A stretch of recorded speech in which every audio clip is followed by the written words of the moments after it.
Muy buenas noches, bienvenidos a Opina Bogotá, el espacio para la opinión y el debate en el canal Capital. Un saludo a toda nuestra audiencia en Bogotá, en Cundinamarca, en el resto del país, fuera de Colombia, donde nos reportan sintonía.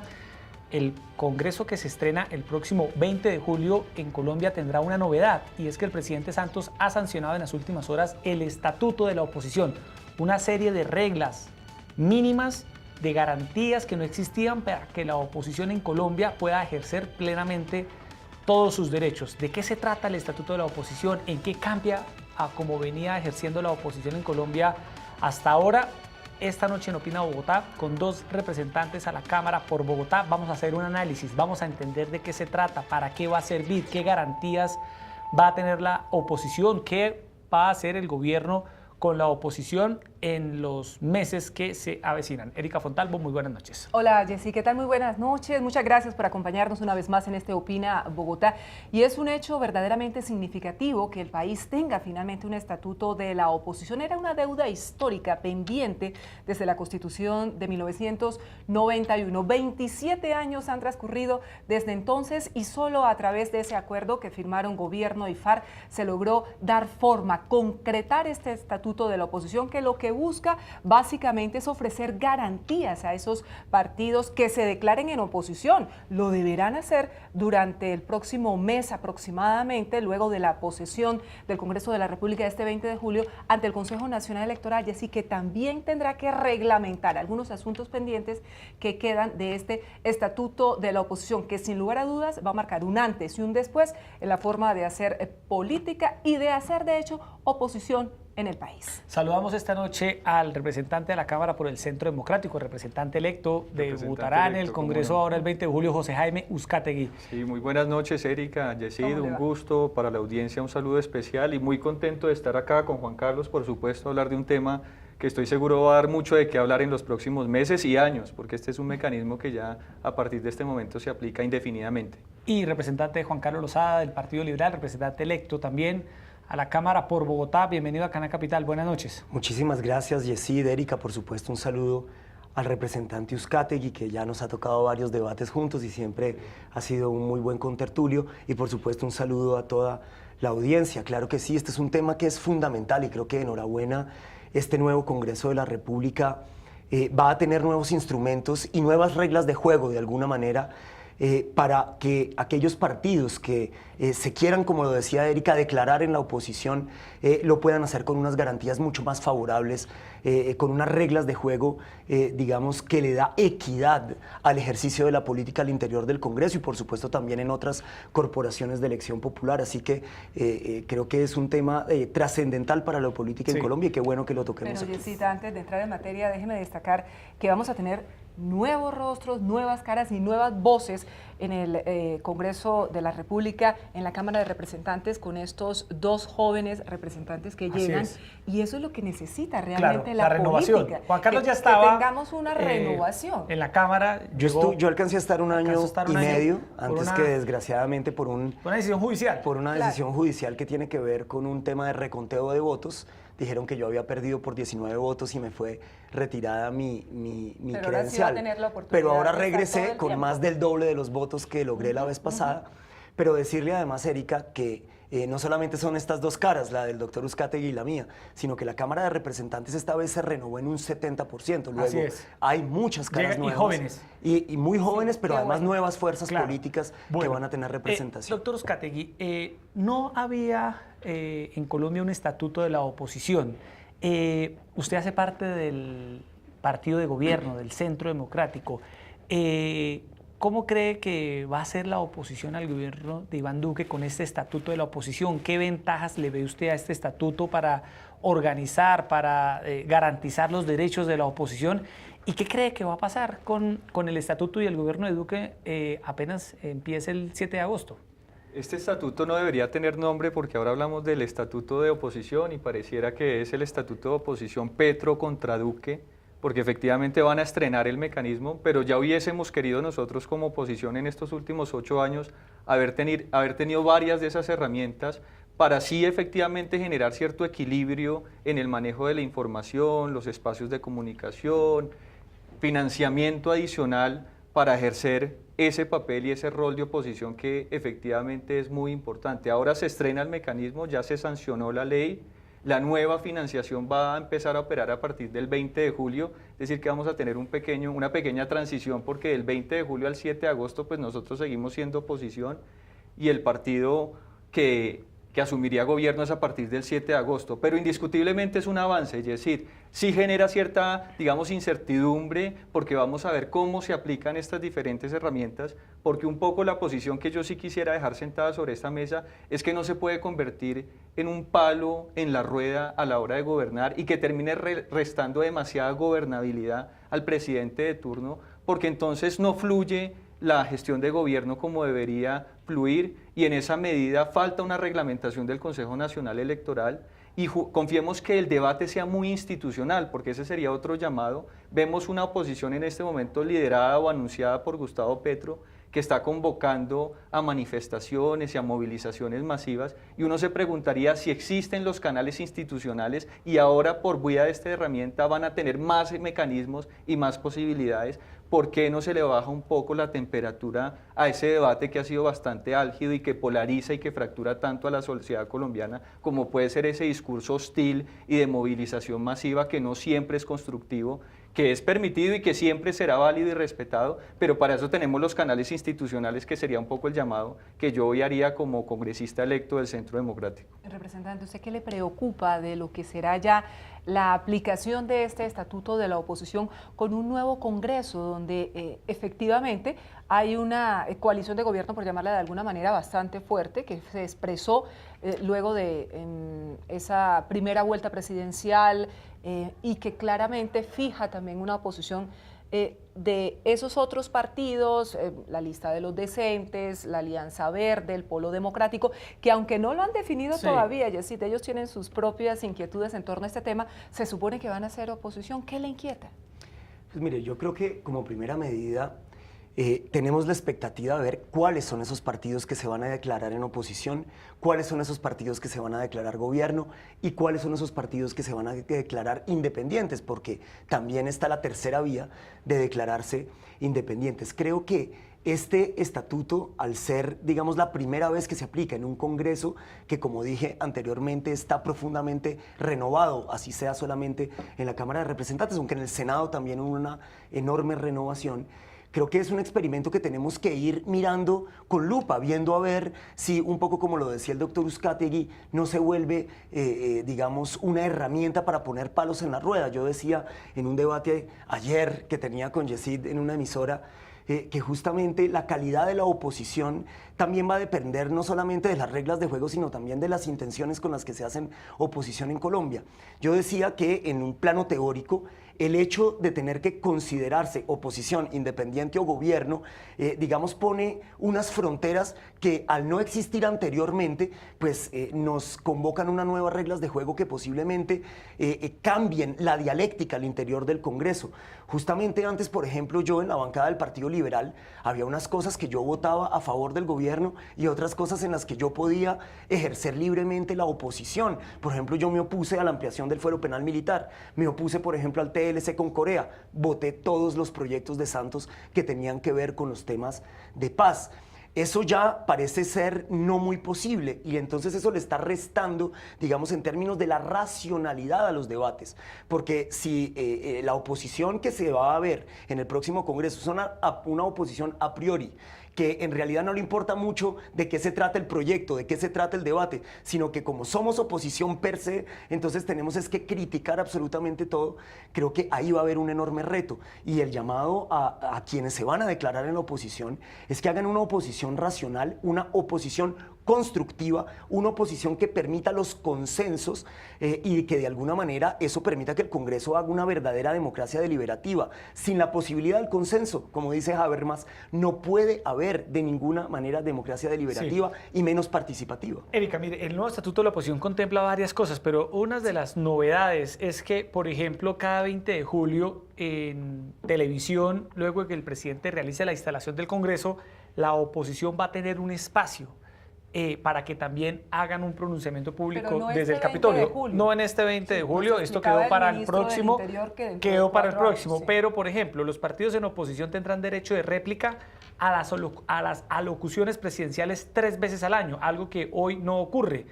En cada legislatura la oposición podrá elaborar el orden del día en las sesiones del Congreso 3 veces y tendrá puesto fijo en las mesas directivas del Congreso.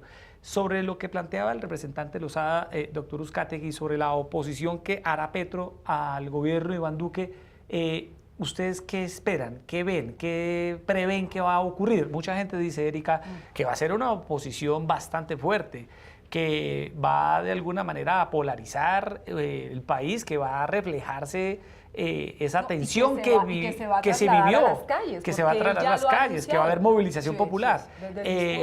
Más estas nuevas garantías que brinda el Estatuto de la Oposición, pues se avecina una época turbulenta en términos políticos. Sí, quisiéramos, y el llamado es un poco ese, que se utilicen estos canales institucionales que ya están en una ley estatutaria, que le dan a Gustavo Petro, su partido político y los demás partidos de oposición, porque hay que ser claros que no es una oposición monolítica, que él verdaderamente la lidera y la personifica por su condición de ex candidato presidencial, pero todos los partidos a la hora de participar de estos espacios y de este financiamiento adicional, pues se tendrán que repartir los recursos y el tiempo de forma equitativa. Escúcheme que lo interrumpe. ¿Usted sí ve a Gustavo Petro como el líder de la oposición? Porque leyendo a Robledo en estos días en un medio de comunicación impreso, él decía, mire, yo no voy a ser... Hay un problema entre ellos. No voy a ser una persona que se pliegue al liderazgo de Gustavo Petro como líder de la oposición. ¿Quién lo designa? ¿Eso cómo tendría que resolverse? Hay un liderazgo, Juan Carlos, que es natural.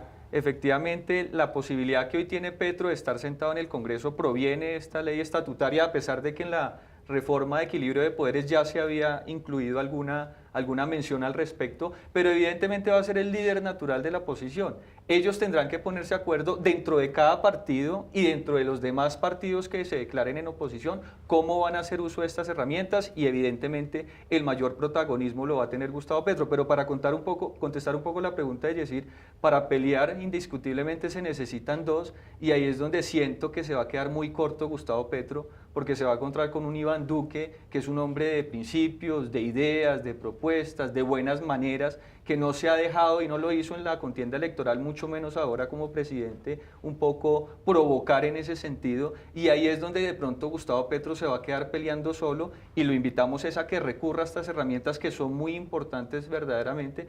Como digo, ya hubiésemos querido nosotros tener varias de esas herramientas, y cuando el presidente Santos desconoció los resultados del plebiscito y hacía una locución presidencial, ¿cómo no hubiésemos querido nosotros tener el mismo espacio para salir a controvertir una decisión tan grave como esa? Porque se estaba desconociendo nada más y nada menos que la Constitución, pero era una posición amordazada que hoy sí tiene estas posibilidades. Pero Santos dijo que la oposición a su gobierno había sido feroz, inclemente, mire, y se evidenció. El representante Uzcategui, doctor Lozada, el Centro Democrático durante estos 8 años le hizo una oposición a Santos absolutamente violenta. Pero si y con todas las garantías. Perdón 2 segundos, el lenguaje utilizado fue tremendamente violento. Y digamos, lo que más me preocupa a mí de esta nueva oposición que vamos a ver es que durante estos 8 años el presidente Juan Manuel Santos respondió, bueno, alguna vez se salió de casillas, hay que decirlo, pero esa no fue, digamos, la constante, esa no fue, digamos, un patrón de comportamiento del presidente Santos, que siempre respondió con altura, que siempre tuvo mesura, que fue una persona, digamos, de una comunicación que nunca fue de alguna manera violenta y agresiva, y debo decir que yo no soy santista, empecemos por ahí.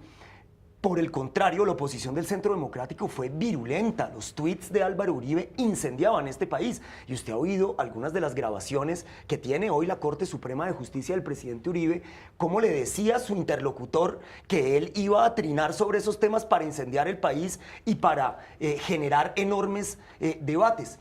¿Qué me preocupa a mí? Que ahora esa dialéctica que ha utilizado el Centro Democrático en el debate público en los últimos 8 años y que no tenía una contraparte de su misma fuerza, digamos, en términos de ser incendiario como era el santismo, hoy sí lo tiene como contraparte, que es, digamos, la izquierda representada por Gustavo Petro, que también ha recurrido, como lo ha hecho sistemáticamente el Centro Democrático, a noticias falsas, a mentiras radicales, como por ejemplo la de un senador que dijo que el desbordamiento del río en Mocoa se había debido a un bombardeo de las FARC. O sea, usted lo que anticipa es que a Duque le van a aplicar, Erika, la misma medicina de la misma medicina que le aplicó el Centro Democrático a Santos. Y si bien yo estoy de acuerdo con el representante Uzcategui, que creo que el talante del actual presidente Iván Duque no se corresponde muchas veces con las dialécticas del Centro Democrático, que él es una persona más centrada, de alguna manera más liberal. Sin embargo, eso no quiere decir que el resto de ese partido, que es el partido que está en el poder, no vaya a seguir recurriendo a ese tipo de retóricas que yo creo que son terriblemente nocivas para el país. ¿Le va a llegar esa medicina Yo al me centro? aparto un poco de Sí. eso porque en realidad los pronunciamientos del Centro Democrático, a mi modo de ver, respetando la posición de Juan Carlos, siempre han sido mesurados en alguna medida, sobre todo en momentos críticos. Yo recuerdo mucho cuando el fallo de La Haya con el tema de San Andrés, que de pronto era un momento obviamente de unidad nacional, pero de pronto para aprovechar políticamente ese tipo de situaciones, o Hidroituango más recientemente, y uno ve un Centro Democrático que ha salido a respaldar 100% la posición institucional, y no sé si vayamos a tener el mismo escenario con un Gustavo Petro, Bueno, pero que en en el este caso momento... de Hidroituango les cabe la responsabilidad de que se hizo durante los gobiernos del Pero Centro usted sabe que Democrático. la No creo que ahí responsabilidades son tuvieran ninguna coyunturales, posibilidad Juan Carlos. de salir a darle palo al doctor Santos o a quien fuera que fuere, cuando la responsabilidad le Pero cabe mire precisamente que a los Gustavo gobiernos de Petro- Álvaro Uribe. Gustavo Petro sí, a Vélez. pesar de que no fue gobierno en los años pasados, sí aprovechó esa coyuntura para polemizar al respecto y atacar un poco al gobierno de turno cuando era un momento de crisis, que de pronto necesitábamos cerrar filas alrededor de una problemática que nos podía generar una dificultad humanitaria y catastrófica para el país, y en ese caso cerramos filas. Me pregunto yo, en este nuevo gobierno, donde van a ver a un Iván Duque mesurado, que en una locución Pero, presidencial digamos, no lo veo representante despotricando Uzcategui, de la, recuerdo de la yo- oposición. Yo, por ejemplo, no recuerdo al Partido Conservador, que hoy es la primera línea de la coalición que está armando el Centro Democrático en términos de la gobernabilidad, ni al propio Centro Democrático cerrar filas con el gobierno, por ejemplo, con la catástrofe humanitaria de los venezolanos y de los colombianos que estaban siendo devueltos y deportados de Venezuela. En ese momento lo que hizo el Centro Democrático y el Partido Conservador, citado por el entonces representante, hoy senador David Barguil, fue proponer la moción de censura para la ministra. Eso Pero no es es que en cerrar ese- filas, en ese eso caso- es incendiar al país. en Hay ese muchos caso, casos. sí. Yo le pongo un caso. Yo no vi podíamos- al Centro Democrático ser ponderado en los temas que eran de interés nacional para el país, sino todo lo contrario. Utilizaron cada oportunidad que tuvieron para incendiar el debate político en nuestro país. Ahora, me gustaría hacer un cambio de tercio para... No le queda bien a un animalista decir eso. Sí, Voy sí, a hacer no. voy a hacer un cambio. Para que vea que el No lenguaje le queda crea bien. realidades, Así es, no, Cuidado, que las palabras Cancelado. tienen poder. Ah, Cancelado se le va a el venir el tercio. mundo del animalismo Pero encima. me gustaría hacer mención a una cosa que dijo Erika y que respondió el representante Uzcategui, y yo difiero de él. Y es que él dice que el líder natural de la oposición en Colombia será Gustavo Petro porque tiene 8 millones de votos. Hay que recordar que en la primera vuelta él se acercó a los 5 millones de votos, luego consiguió otros 3,5 millones de votos para la segunda vuelta, que creo que representan un antiuribismo radical, que por supuesto no se los puede abrogar para sí. No hay que olvidarse que está en el Senado de la República el doctor Antanas Mocus, que sacó más de 500,000 de votos él. No hay que olvidarse, digamos, que ese Partido Verde que apoyó a Gustavo Petro en segunda vuelta tiene unas aspiraciones, primero legítimas y segundo muy claras, de ir, por ejemplo, por la alcaldía de Bogotá, de ir a las elecciones No, y ahí está Jorge Iván Ospina, está por Angélica supuesto, Lozano, que Angélica llegan al Lozano, Congreso. está el Jorge senador Robledo por Córdoba, Polo Democrático. está Robledo, que además tiene una coalición también ahí con algunos otros partidos minoritarios. Luego, yo no veo, digamos, que para el propio Petro vaya a ser tan simple autoabrogarse, si se quiere, el derecho de ser la voz única en términos de la oposición.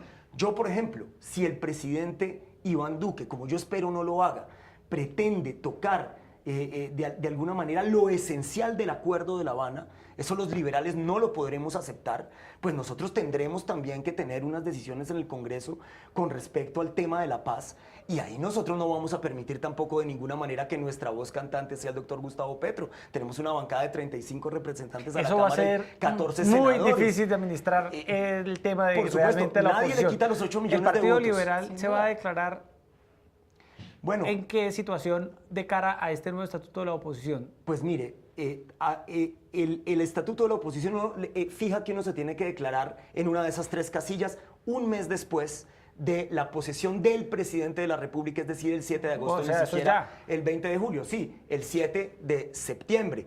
Y por supuesto que ahí habrá que hacer, digamos, unas consideraciones que creo que están en discusión en este momento, de ver, digamos, cuáles son los puntos tangenciales en los que el Partido Liberal puede entrar dentro de una coalición de Porque es que, gobierno. Erika, lo que se va a dar es que algunos partidos dirán, en esto yo estoy con Iván Duque, Claro. en esto yo estoy en contra de Iván Duque.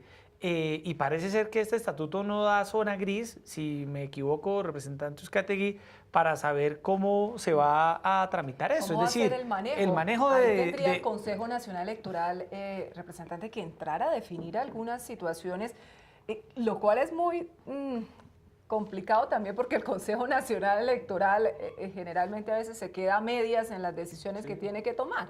Sí, en realidad es una postura general frente a lo que va a hacer el gobierno. Cada uno de los partidos, a partir de estas discusiones electorales, lo que fue el programa de gobierno del candidato Duque, pues ya les da una pista de qué tipo de gobierno vamos a tener, y cada partido tomará una decisión alrededor de si asume una oposición férrea o si está en la coalición de gobierno, o si en esa tercera vía, que sería la intermedia, asume un rol de independiente que le quita algunas prerrogativas de las cuales ofrece el estatuto de la oposición. Así es. Hay que ver qué pasa. Tenemos del 7 de agosto al 7 de septiembre para que cada uno de los partidos tome esa decisión.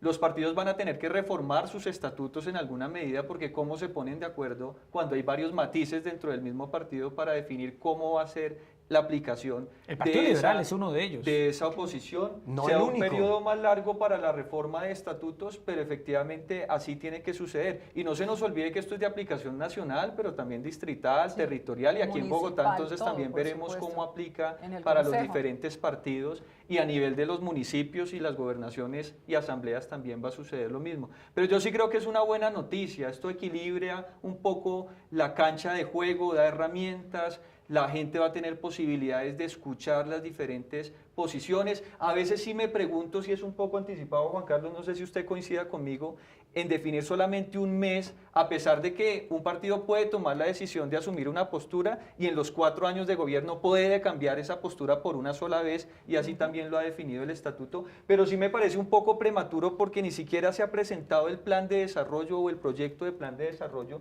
que debería ser tampoco un poco lo que determine En eso la estamos decisión de los estamos partidos. totalmente de acuerdo. Entonces sí me parece que en ese mes apresuran al partido político para que asuma una posición, y de pronto se pierde la posibilidad de hacer un gran debate alrededor del proyecto de plan de desarrollo y asumir y generar unas mayorías que sean más de corte programático que político o electoral en Y una lo que primera podría instancia. generar, representante, es como fracturas en el interior de los mismos partidos, que tengan que tomar una decisión o que tengan que fijar una posición determinada. Es posible que representantes de un determinado partido digan, yo no me siento totalmente identificado con lo que fija mi partido, me voy a otro a hacer oposición, por ejemplo, si es que se pliegan Claro, a la coalición de El gobierno. tema es que no existe en este momento ningún tipo de posibilidad del ¿Eso no sería doble transfugismo. militancia? No hay ninguna posibilidad de transfugismo político. Quien no esté de acuerdo con la decisión de su bancada, pues de alguna manera está obligado a ella por la ley. Digamos, la Corte Constitucional se ha referido a este tema varias veces y ha dicho que en ciertos casos se puede aplicar la objeción de conciencia cuando uno, digamos, no está de acuerdo con la decisión de su bancada en un tema que le es verdaderamente Eutanasia, trascendental. por de su- ejemplo. por ejemplo, los temas de aborto, diferentes tipos de temas. Creo que ahí la objeción de conciencia de un representante al interior de una bancada que tomó una decisión con la que él no está de acuerdo, pues puede recurrir a este mecanismo de la objeción de conciencia. Pero mire, ustedes hacen una pregunta de realpolitik que yo de alguna manera no quiero evadir. Yo creo que cuando usted me pregunta qué va a hacer el Partido Liberal, yo creo que es la misma pregunta, va para todos los partidos que apoyaron electoralmente en segunda vuelta al doctor Iván Duque.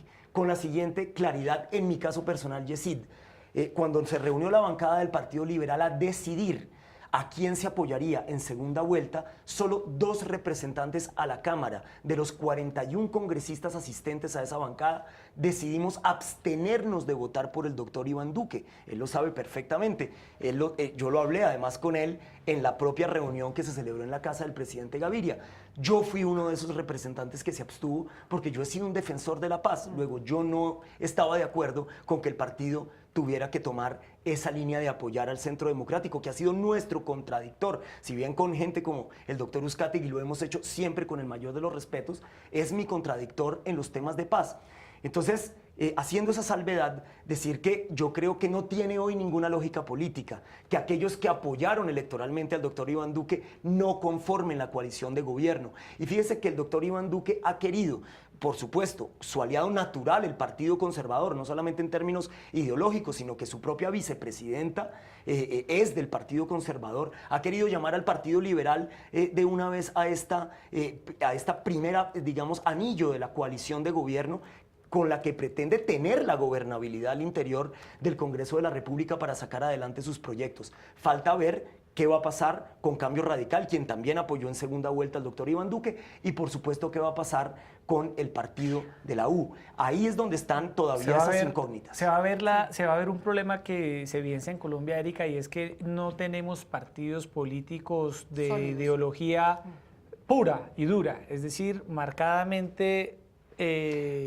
derecha, de izquierda, totalmente de centro, sino que tenemos partidos que tienen diferentes matices. En el Partido Liberal, doctor Rosado, usted se dará cuenta que a Humberto de la Calle lo dejaron prácticamente solo, y había liberales con Petro, liberales con Duque, liberales con de la Calle. Bueno, aquí está el liberal más de la callista de todos los liberales. Pero eso le iba a preguntar, ¿usted era liberal de la Calle? Absolutamente, y si no, pues fíjese, el 25% de los votos del doctor Humberto de la Calle fueron aquí en Bogotá, donde hoy en día yo soy el único representante de la Cámara. Otra pregunta de realpolitik, ¿usted va a estar con Duque o no?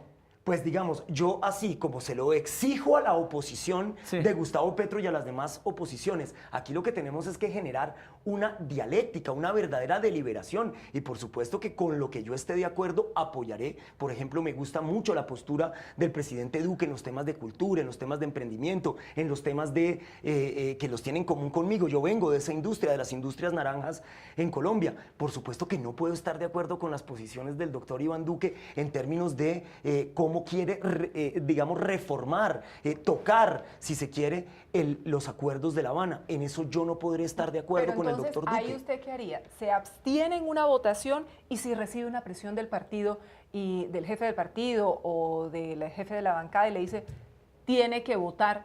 ¿Qué hace? Pues mire, ¿Cómo manejar esa situación? Esos casos, si eso llega al extremo en el que, digamos, a mí me estén tratando de presionar para que yo dé un voto con el que yo no creo, tendré que ejercer mi constitucional derecho a la objeción de conciencia. Sin embargo, yo creo que la gran mayoría de los debates se van a terminar dando al interior de las bancadas, y por eso creo que este estatuto de la oposición también ayuda a Yesid y Erika, y por supuesto a mi compañero Uzcategui, para que los partidos cada vez tengan una coherencia ideológica más grande. Así es. Y que quienes no estén de un lado, entonces decidan para la próxima irse a la oposición. Representante Uzcategui, el gobierno de Iván Duque, usted conoce bien a Iván Duque, los proyectos, la agenda legislativa que se va a buscar, va de alguna manera a tener en cuenta una especie de consenso con la oposición en algunos de los temas más importantes para el país. ¿Se van a tender puentes o va el gobierno del presidente Iván Duque, Erika, a presentar y a radicar toda esa agenda legislativa sin tener en cuenta la voz crítica de la oposición? ¿Qué estilo va a haber? No, es un estilo bastante conciliador, como lo pudieron ver los colombianos a lo largo de esta campaña. Se viene un paquete de medidas alrededor de lo que va a ser una reforma tributaria, que es a la que tendría mayor urgencia para que se pueda empezar a implementar a partir del 1 de enero del año entrante. Creo que alrededor de eso hay bastante consenso, porque se quiere aliviar el bolsillo de los colombianos, y yo no creo que en eso encontremos muchísima oposición. En una reforma tributaria. En una reforma tributaria, pero al menos por lo menos del lado En otra reforma tributaria. de los ciudadanos, habría cierto consenso que efectivamente hay una sobrecarga tributaria para empresas y hogares, y en esa medida pues va a haber un planteamiento de ese estilo. Obviamente desde la bancada del Centro Democrático se ha hecho un llamado para lograr construir la mayor coalición posible. Estamos a la expectativa qué va a pasar con el Partido Verde, por ejemplo, porque a pesar de que no acompañó a Iván Duque en la segunda vuelta presidencial, hay un sector de los verdes que serían más afines a esa vía de independientes o incluso de integrar esa coalición de gobierno, pero evidentemente va a haber mucho espacio para el debate y la discusión, porque ese es el estilo de gobierno que quiere implementar Iván Duque. Ya en los próximos días el país, entiendo yo, va a comenzar a conocer esos nombres de ese gabinete que va a integrar el nuevo gobierno. Iván Duque lo dijo en campaña y se sostiene en que ojalá sean ministros de 4 años, y eso creo yo que también va a dar cierta estabilidad para que los diferentes actores políticos se sienten con seriedad a discutir las propuestas de gobierno. Es decir, que yo sí creo que va a haber el espacio, las condiciones y el estilo de gobierno para tratar de llegar a los mayores consensos posibles, y esa es la invitación que se le ha hecho al Partido Liberal y que se le está haciendo a los demás sectores políticos. Lo que abre el debate en realidad de esta discusión del estatuto de oposición es qué es más rentable en este momento, estar en la coalición de gobierno o estar en la oposición.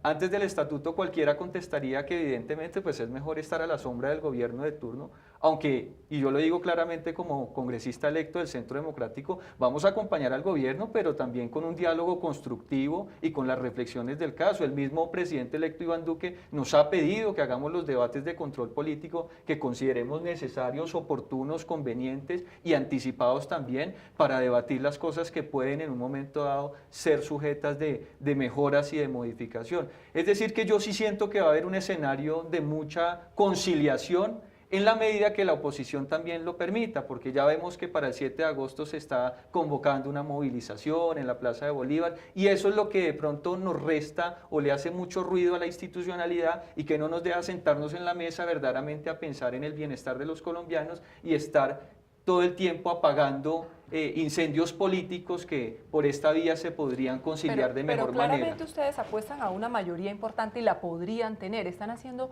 cálculos más o menos de cuántos senadores estarían o representantes a la Cámara con la coalición de gobierno que les permita en esa dinámica que tienen sacar adelante toda la agenda legislativa, representante? Sí, sobre el papel hay una mayoría ya constituida, al menos en borrador. Ahí está el Partido Liberal, el Partido Conservador, a ver, Centro Democrático el inicialmente. ¿Cambio Radical iría con ustedes? El Partido Liberal, el Partido Conservador, y ya con esas 4 fuerzas más los independientes, porque está Mira, está Justos y Libres, que también desde las primeras etapas de la contienda presidencial se sumaron. Entonces, con esos 5 o 6 movimientos y partidos políticos se pueden construir unas mayorías, siempre abiertos a que otros actores políticos se sumen a esa posibilidad. Pero eso está por definirse precisamente de aquí al 20 de julio, donde queda conformado y constituido el nuevo Congreso con sus mesas directivas y esos elementos que también hacen parte de la negociación política, que es normal, y esperemos que a partir del 7 de agosto, ya con esta declaración de independencia o de oposición, pues quede mucho más definido el mapa político. Jessy, si me permite. Pero por supuesto, claro, derecho a réplica. Al representante. Eso, no es una réplica, porque no me menciono, simplemente un comentario. Moción de censura. En el lenguaje. A la intervención del representante Uzcategui. Mire, yo celebro de alguna manera, y especialmente en el caso de Bogotá, que en el Centro Democrático hay una especie también de renovación de las ideas. Yo cada vez veo unos representantes del Centro Democrático mucho más liberales de lo que eran con los que me tocó a mí en el primer año y medio que estuve en el Congreso de la República. Y yo eso lo celebro. Pero veo en algunas de las reflexiones del doctor Uzcategui algo de candidez y de alguna manera de una buena fe que yo no sé si es la regla general de los demás miembros de su partido. Creo que es la misma posición que tiene el doctor Gabriel Santos, posiblemente la misma posición que tiene el doctor Samuel Hoyos, pero esa es una minoría del Centro Democrático. Yo no sé cuál es la apertura con la que ese partido va a enfrentar los retos políticos de los próximos 4 años con personas tan incendiarias como por ejemplo la senadora María del Rosario Guerra. Yo no sé cómo van a enfrentar, digamos, los temas que se vienen en el Congreso de la República cuando vimos a un senador pechando a el senador Galán por un debate de control político. Yo no sé hasta qué punto este va a ser un partido abierto con la doctora María Fernanda Cabal ahora en el Senado o con Paloma Valencia. Yo sí lo siento muchísimo, pero ahí hay unos discursos incendiarios, unos discursos verdaderamente muy cerrados que permiten poco diálogo, poca dialéctica, y eso a mí sí me preocupa profundamente porque pues ya hemos visto cuáles son las posiciones que puede tomar el Centro Democrático cuando se ve atacado o cuando se siente atacado, como sucedió en las marchas por los líderes sociales. Yo asistí a la Plaza de Bolívar, le pedí a mi militancia que nos acompañara en la Plaza de Bolívar para hacerle un llamado, un clamor nacional a este país para que nos unamos todos, doctor Uzcategui, contra el asesinato de los líderes sociales en nuestro país. Y uno ve algunas voces del Centro Democrático, yo no soy para nada maniqueo, yo sé que hay otras voces en el Centro Democrático, pero veo unas voces en el Centro Democrático que ya empiezan a decir, hombre, digámoslo como es. Leí un tuit hoy, digámoslo como es, a esos que llaman líderes sociales no son otra cosa que guerrilleros. Entonces, esa especie de estigmatización de la defensa de los derechos humanos en Colombia por parte de una fuerza política que hoy va a llegar al poder, evidentemente tiene que preocuparlo a uno enormemente de cuál va a ser la apertura dialógica con aquellos que piensan distinto. Sí. Entonces, si bien yo entiendo las intenciones del representante, yo creo que eso en la realidad va a ser mucho más complejo de lo que él lo planteó. Pero usted apelaba precisamente hacia Realpolitik y efectivamente pues aquí hay una serie de intereses, hay una serie de propósitos en la agenda. Muchos van a hacer oposiciones pensando en la alcaldía de Bogotá, muchos van a hacer oposición pensando en 4 años las elecciones presidenciales y nacionales, y así efectivamente confluyen una cantidad de intereses que lleva a los diferentes integrantes de un partido a asumir incluyendo al Centro Democrático, que hoy tiene un solo gobernador supuesto. En Colombia, el gobernador del Casanare, de los 32. Luego, ellos también van a hacer un juego de ver cómo no solamente imponen sus mayorías en términos del Congreso. Entonces, y de haber ganado la presidencia, pero ahora ir a los departamentos a ganar. Luego, el discurso con el que llegaron a la presidencia de la República, ¿será que ese discurso va a variar, digamos, en qué porcentaje para ir a las elecciones de 2019? Por eso esa candidez de la cual usted habla, pues es propia de un nuevo gobierno que hasta ahora se posesiona. Dentro del Centro Democrático se impuso esa línea, que es una línea de diálogo popular, que es uno de los principios del Centro Democrático. Usted conoció a un Centro Democrático en oposición en una lucha por supervivencia. Es que no olvidemos que venimos de 8 años de oposición, donde se nos cerraron todas las puertas, se nos desconoció un plebiscito, y tuvimos también muchas dificultades en términos de garantías, pero ahora con un Centro Democrático en el poder, con una actitud de generar diálogos y consensos, yo creo que eso puede variar sin perder de vista que estamos en un escenario de política, y en política absolutamente nada se regala, y es importante sí que cerremos filas alrededor de los temas cruciales para el país. Coincido con usted, el asesinato de líderes sociales no se puede subestimar, ni siquiera sacando una cifra fría a la hora de compararlo con los homicidios a nivel país, claro, porque pareciera no ser relevante, pero por supuesto que lo es, y en esa medida el Estatuto de la Oposición, que es el tema que nos convoca hoy, sí, también tiene un capítulo alrededor de las medidas de seguridad que esos líderes políticos declarados en oposición van a recibir, y confiemos que en el desarrollo de ese estatuto se den mayores garantías a los líderes políticos en Colombia. Unas medidas que anunció hoy justamente el presidente Santos, Erika, usted las tiene ahí para proteger a los líderes sociales en medio de esta preocupación enorme por el asesinato de muchos de ellos en diferentes regiones del país. Lo anticipaba aquí en Opina Bogotá la semana pasada el ministro del Interior, sí, que se iba a llevar a cabo una reunión de la Comisión Nacional de Garantías de Seguridad. Se llevó a cabo, presidida por el jefe de Estado, por Juan Manuel Santos, y se tomaron una serie de medidas, un plan de intervención, de recompensas orientado a fortalecer la protección de los líderes sociales, de los derechos humanos en el país, entre ellos acelerar, ampliar el programa de medidas colectivas medidas de seguridad, sumando municipios como Corinto, Cáceres, El Bagre, Buenaventura, Quibdó, Tame. Bueno, muchas acciones en las zonas más afectadas precisamente por estos crímenes de líderes sociales, de defensores de derechos humanos que han dicho las mismas autoridades, tienen unas lecturas distintas, pero muchas de ellas relacionadas con la defensa que estas personas hacen de su propia autonomía frente a las economías ilegales que intentan llegar y posicionarse en sus regiones. ¿Ustedes cómo ven este tipo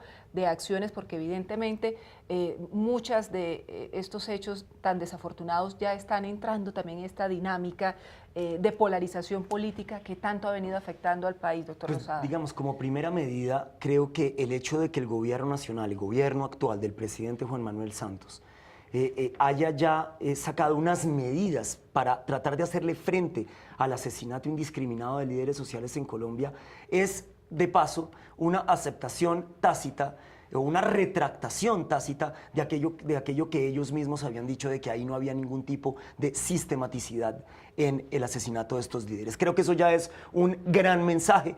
Se demoró demasiado el gobierno nacional, como se demoró demasiado cuando el presidente Santos dijo el tal paro agrario y demás. Siempre terminan tomando decisiones cuando es precisamente la ciudadanía empoderada la que sale a reclamarle las medidas necesarias. Así fue durante el paro agrario y desgraciadamente tocó llenar la Plaza de Bolívar para que tomara estas medidas. Pero estas son medidas que son realmente coyunturales, que son formales, que no son medidas estructurales para darle solución al problema de la violencia territorial en Colombia, que tiene que ver con un crimen organizado que está disparado, evidentemente con un negocio de la droga que está disparado. El Centro Democrático no ha hecho otra cosa en estos años que denunciar cómo pasamos de 47.000 a más de 200.000 hectáreas de coca, lo que quiere decir, relacionado con estos por supuesto, asesinatos. lo que quiere decir que hay una economía de nuevo en las regiones basada sobre el narcotráfico, que ya no, además no está dominada por unos carteles colombianos, sino por unos carteles transnacionales profundamente ligados con los carteles mexicanos de la droga, cosa que es terriblemente grave. Pero sobre todo lo que está en el fondo del problema en los territorios de este país es una equidad social al interior de la Colombia profunda, y eso solamente se va a solucionar con un pensamiento verdaderamente liberal, tal vez hasta ese pensamiento cercano a la Constitución de 1863, que es el de empoderar a los territorios, el de una verdadera descentralización en Colombia, en que los gobiernos locales tengan mayores recursos para poderle hacer frente a los problemas económicos, sociales, estructurales de sus regiones. Yo creo que por ahí es por donde hay que empezar a enfocar, sí. Y ojalá el presidente Duque, él lo dijo en una reunión en la que yo tuve la oportunidad de estar, que él quiere pararle muchas bolas a las regiones. Y de nuevo él muestra su talante liberal, querido. Bueno, antes de cerrar, que se nos empieza a acabar el tiempo, imposible, Erika, dejar pasar a todos nuevos representantes a la Cámara por Bogotá, no sin antes preguntarles qué proyectos para la ciudad se proponen, qué van a presentar. Siempre en los temas de Bogotá, y ustedes dos lo han visto, hemos carecido de una bancada de representantes a la Cámara por Bogotá fuerte, unida, compacta. Pero esta vez puede ser la excepción con la renovación que hubo en la Cámara por la Ciudad. Si ya tienen un proyecto en el Centro Democrático de impacto para la ciudad, cuéntenoslo por favor, doctor Uzcategui, y lo mismo usted, doctor Lozada. Un proyecto que me gustaría que fuera de mi autoría tiene que ver con el Estatuto del Patrullero.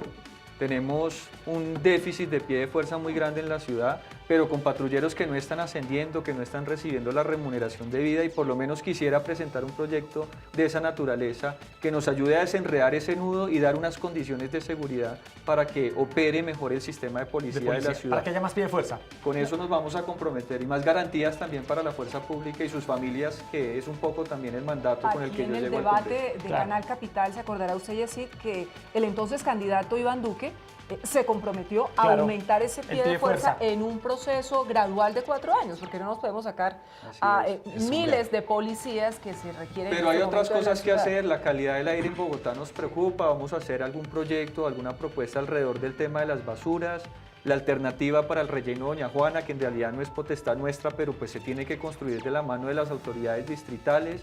la financiación para la primera línea del metro, pero ojalá ya estar pensando en la segunda línea, que también tiene que costearse con recursos de la nación. Probablemente para eso no nos van a alcanzar los 4 años, pero al menos, y la discusión del actual plan de ordenamiento territorial, que si es una discusión de consejo, pues quisiéramos como representantes a la Cámara y podríamos discutir esa posibilidad de hacer un acompañamiento a la formulación de ese nuevo POT que tiene serias implicaciones para la ciudad. Doctor Lozada. Yo el 20 de julio voy a radicar 2 proyectos que ya tengo listos y empezando a firmar. Ojalá el doctor Uzcategui me ayude con su firma.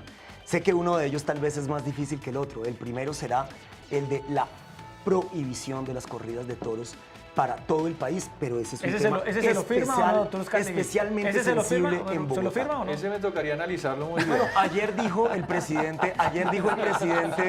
presidente Duque dijo que va a promover la morigeración del dolor de los animales, lo que quiere decir las corridas incruentas. Nosotros proponemos la abolición. A lo mejor esos 2 proyectos puedan llegar a unos consensos y llegar a buen puerto.